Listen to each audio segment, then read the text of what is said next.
Chinese media threatens missile strikes on Australia. China targets climate activist Greta Thunberg. And the US describes China using the G word. That and more on this week's China News Headlines.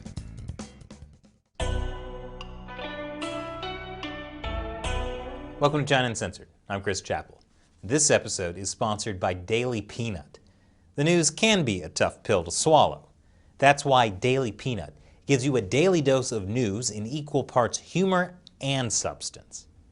Speaking of entertaining and substantial news, tensions between China and Australia are at an all-time high. The Chinese Communist Party launched a trade war with Australia a year ago, after Prime Minister Scott Morrison called for an investigation into the origin of the coronavirus. Why would the world need an investigation anyway? Everyone knows the coronavirus didn't come from China. It's clear the virus came from the US Army, making frozen food out of auto parts packaging. See? Case closed. But a year after Australia's call for an investigation, the Chinese Communist Party has still refused. And they're still mad about it. This week, my favorite Chinese state-run media, the Global Times, said China should be ready to launch a devastating missile strike on Australia. In this op-ed, Global Times chief editor Hu Xijin writes China should be ready to make long-range strikes on the military facilities and relevant key facilities on Australian soil. That could happen should Australia do anything foolish, like send troops to defend Taiwan from a Chinese invasion. Last month, a top Australian security official warned of China beating the drums of war. He didn't specifically say China, but it was clear enough, which is ridiculous.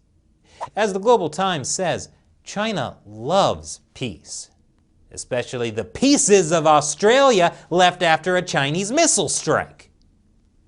China also just suspended its economic dialogue with Australia. But keep in mind, you can't think of Hu Xijin as some rogue newspaper editor. Among Chinese state-run media, the Global Times is the most hawkish, over-the-top mouthpiece of the Chinese Communist Party. But it's still a mouthpiece.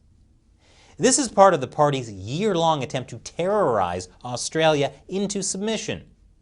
Make it seem like a fight would be so bloody, there's no point in even having the fight. The truth is, when you stand up to a bully, they tend to back down pretty quick. But the Global Times is on a roll this week. They're also targeting Greta Thunberg. You see, according to this new report from the Rhodium Group, China produces more greenhouse gases than the rest of the developed world combined. And climate activist Greta Thunberg finally had some harsh words for China. She said China is ruining future and present living conditions. Enter the Global Times to say Thunberg isn't knowledgeable enough to understand climate change. She's also a puppet of Western politicians. It also describes her as the Swedish teenager who skipped school for so-called climate protests. This is not the first time Thunberg has run afoul of the Global Times. Last year, it was for her support of Hong Kong protesters. The Global Times said she was ignorant, despicable, and nothing but a clown. I wonder why powerful men are so scared of Greta Thunberg. Never mind, I get it. I'm scared of her too. And after the break, Chinese state-run media makes up lies all the time, but this one's hilarious. Welcome back. So it's not just the Global Times that had a week of winning it. State-run China Daily posted this video to Twitter to promote China tourism. Wow, beautiful. Except the video is not from China. It's from the Swiss Alps. And you might think, okay, so they misidentified the country. People make mistakes. But it gets worse. The Chinese Communist propaganda version of the video was slightly edited, including flipping the image horizontally, making color corrections, and seemingly doctoring a stick into the dog's mouth. Wow, they did a good job with the stick. Not a good job with the propaganda. And state-run Xinhua has registered as a foreign agent in the US. It only took less than 3 years for them to get around to it. They had been ordered to back in 2018. Xinhua joins 2 other Chinese state-run media, CGTN and China Daily, as being registered foreign agents. That means they're required to disclose their annual budget and expenditures to the U.S. government. Let's hope that Xinhua's budget disclosures are more accurate than China's other statistics. The National Bureau of Statistics finally released their 10-year census data. Earlier Western media reports said that China's population fell for the first time in 50 years. But now, after weeks of delay, the official statistics show that China's population actually rose. Imagine that. Some China analysts have noticed something funny about China's latest statistics: a sudden, unusual bump in the population growth in 2020. All of this is to push back against the idea that China is facing a demographic crisis, which it is.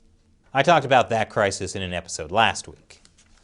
More developments in the South China Sea. The Philippines has flagged nearly 300 incursions by Chinese militia boats.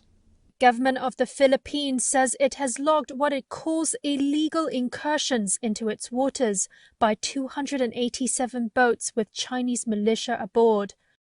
The country's task force on the South China Sea said in a statement that the incident may prompt possible diplomatic actions. Yes, diplomatic action like being reluctant to confront China.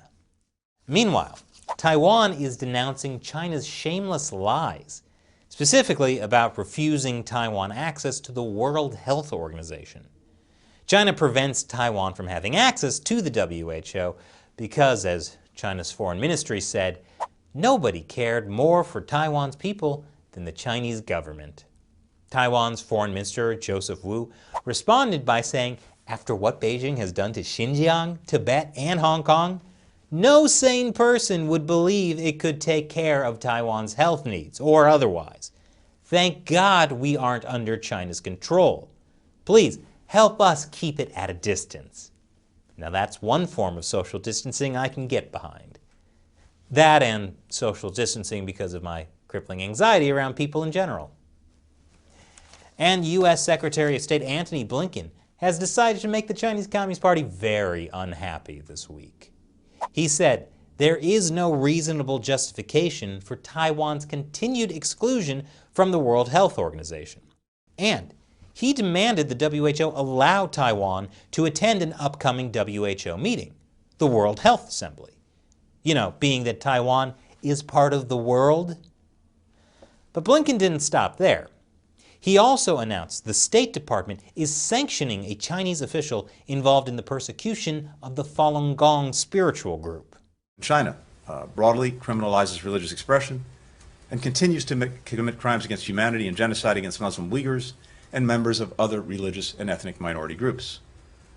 Today, I'm announcing the designation of Yu Wei, former office director of the so-called Central Leading Group Preventing and Dealing with Heretical Religions of Chengdu, for his involvement in gross violations of human rights, namely the arbitrary detention of Falun Gong practitioners.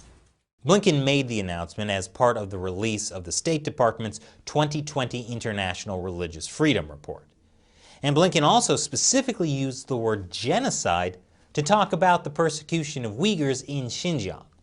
It shouldn't actually be a big deal to use the word genocide to describe China's genocide, which meets every definition of genocide under the UN Convention on Genocide. But sadly, the U.S. is still one of the few countries to officially use the G word. So, props to Blinken for having the B word. And after the break, Hong Kong is going after journalists with a bat. Welcome back. Nearly a year ago, Beijing passed the Hong Kong National Security Law. It aims to take away as much freedom of speech and press as possible, while still pretending that Hong Kong has its own autonomous government. But when laws aren't enough to stop the free press, sometimes a more direct approach is needed. This is the Epoch Times. It's one of the last independent Chinese language media in Hong Kong. Last week, a Hong Kong reporter for the Epoch Times was attacked by a man with a bat. The assailant hit her with the bat more than 10 times before fleeing in a car. It takes a big man to beat a defenseless woman with a bat. The Epoch Times is a newspaper critical of the Chinese Communist Party. Last month, its Hong Kong printing press was attacked by men with sledgehammers. The U.S. State Department, along with other U.S. lawmakers, have condemned the assault. Meanwhile, Hong Kong Chief Executive Carrie Lam is pushing for laws to stop so-called fake news. Those will likely be aimed at stopping pro-democracy media, like the Epoch Times and Apple Daily, from criticizing the Chinese Communist Party. On Monday, we'll have a longer episode about Hong Kong's crackdown on the media. And we'll also have the Epoch Times reporter who was attacked join us on our weekly podcast, China Unscripted. Yes, we also do a podcast every week. In more Hong Kong news, Hong Kong legislators have officially passed a patriotic oath law. Certain high-level lawmakers and public servants have to swear an oath of loyalty to China. And now, the law adds district councilors to that list. But that's not all. The law also includes ways that people could be disqualified for breaching their oath, including by refusing to recognize China's sovereignty over Hong Kong, supporting independence, seeking foreign interference, insulting a flag, as well as endangering national security. Insulting a flag, huh? Hey flag, you look funny. Well, I guess I'm never going to be a Hong Kong local district councilor.